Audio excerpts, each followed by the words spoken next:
Sauna is one of my favorite pastimes. I have been using infrared saunas going back to when I was like 18, 19 years old. My parents had a wellness center with several saunas there, and this is before wellness centers were cool. They were way ahead of their time by like probably about 7 to 10 years, and it was in a community where people did not get what infrared saunas were all about and health and all of this. And, had they done this in a slightly different time period, it would have been wild. But they were ahead of the curve, and I very much benefited from being able to have that experience at a very young age. And my parents are still in the infrared sauna business. So if anybody is looking to get a sauna, let me know, and I'll make sure you get really well taken care of.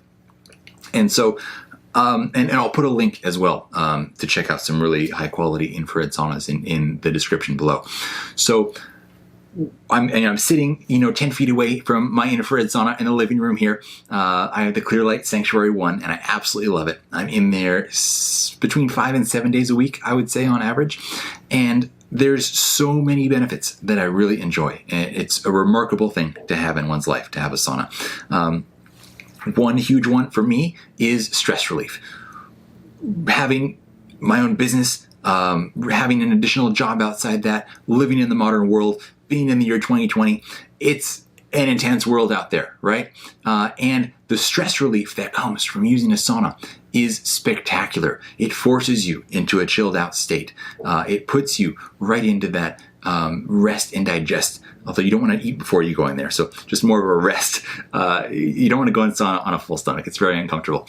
But it puts you in a much more rested state and restful and deactivates the fight or flight quite effectively, but not in the way that you think. Sauna, in some ways, is actually biologically stressful. It's a hormetic stressor. This is a kind of stressor that one voluntarily undertakes that is, in the short term, very difficult. You could also look at things like cold exposure, like breathing training, like pranayama, or like high-intensity exercise as hormetic stressors that, in the short term, are very intense and difficult, but then just as fast as you turn it on, you can turn it off, and that train your body how to deal with stress and become more resilient in the long run.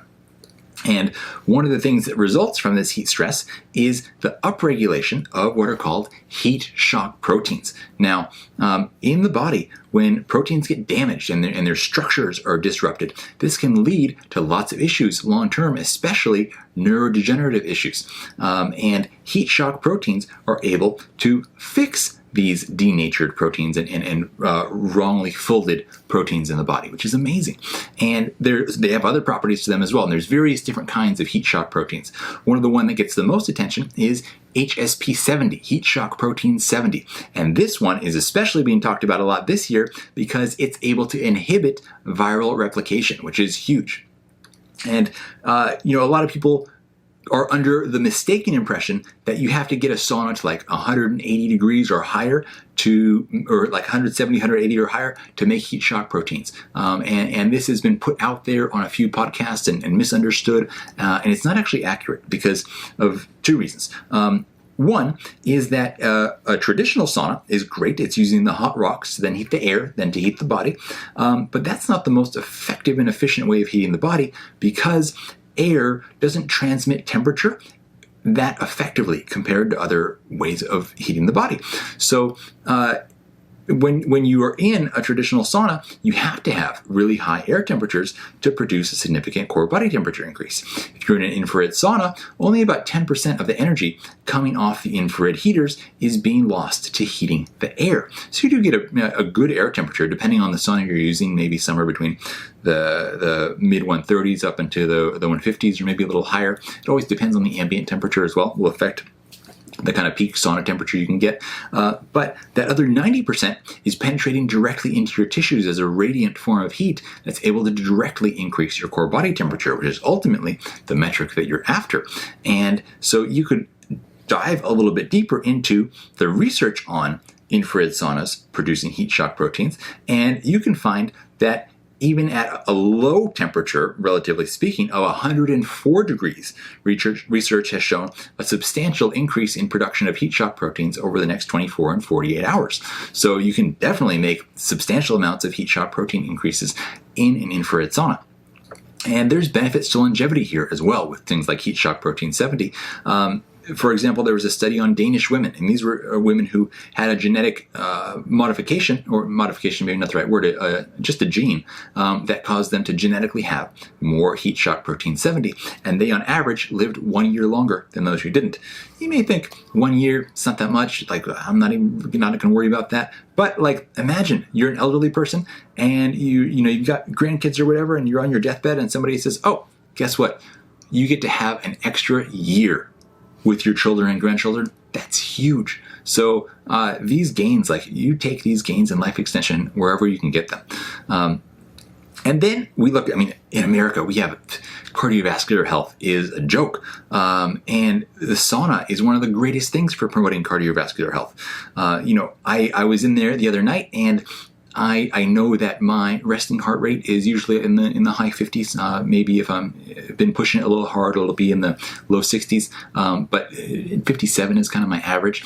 And so I put on my Oura Ring, and they have a function in there where if you stay still for several minutes at a time, they will give you a readout on your heart rate, your HRV, etc. And so I did a 5-minute session with the Oura Ring, which was towards the latter part of a 25-30 minute session in the sauna. And my heart rate was, I have to pull it up, I think it was 127 beats per minute at the lowest during that 5-minute period. So that's huge. And I was sitting still, not doing anything. So there's a huge increase in circulation. The heart has to work harder to move all that blood.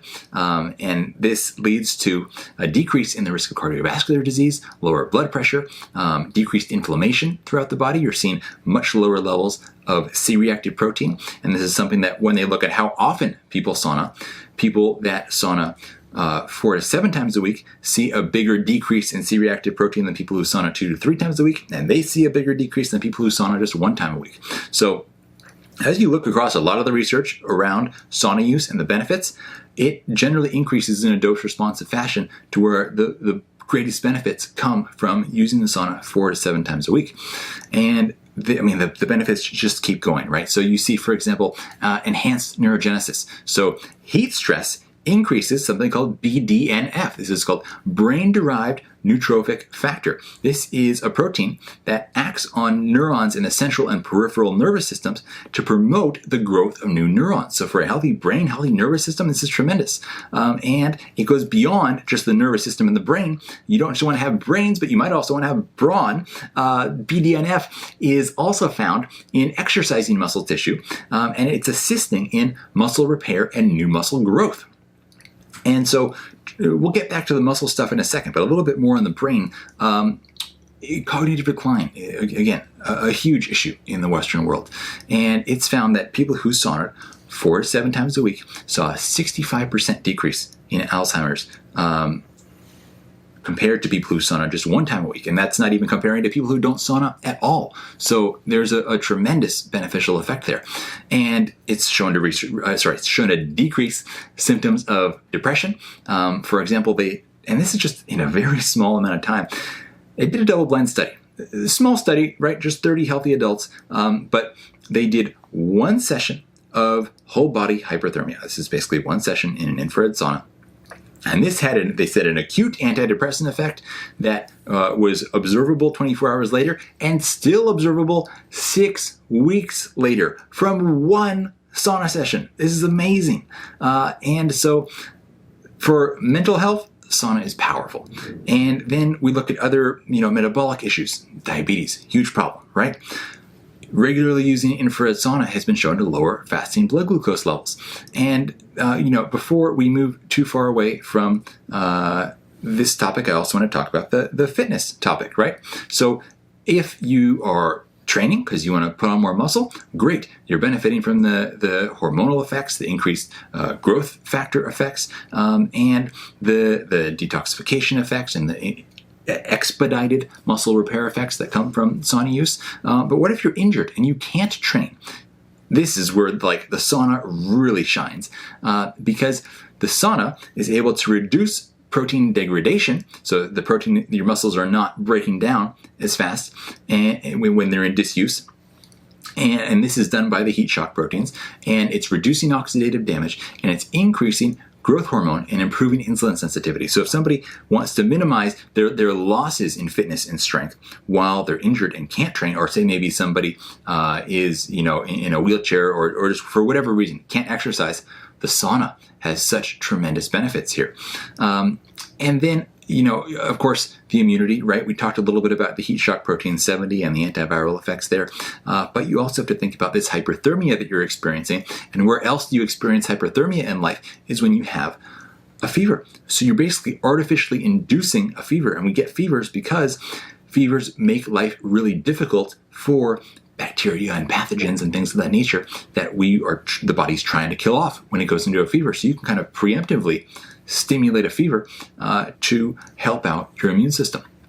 And then last but not least, I think probably one of the most common reasons people think of saunaing is for detoxification purposes. So in a sauna, you are detoxing heavy metals, you're detoxing BPA, PCBs, phthalates. I mean, the list goes on and on, but these things are found at higher concentrations in sweat. And so being in the sauna and getting these out through your skin is a great way to go about it.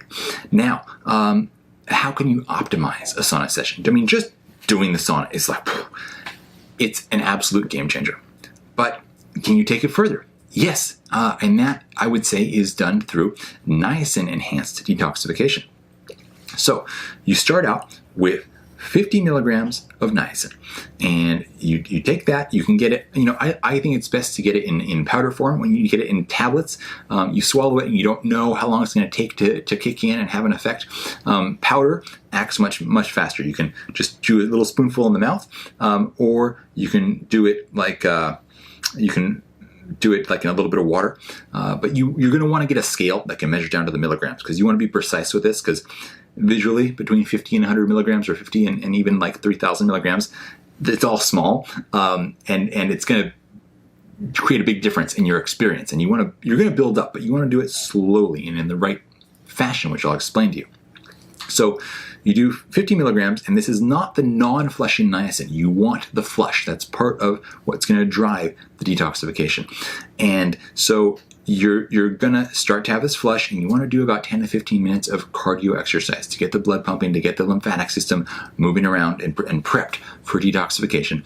And so then you're going to be starting to get red. You're going to be a bit itchy. It's uncomfortable, but you're going to deal with it because you're going to feel amazing later, okay?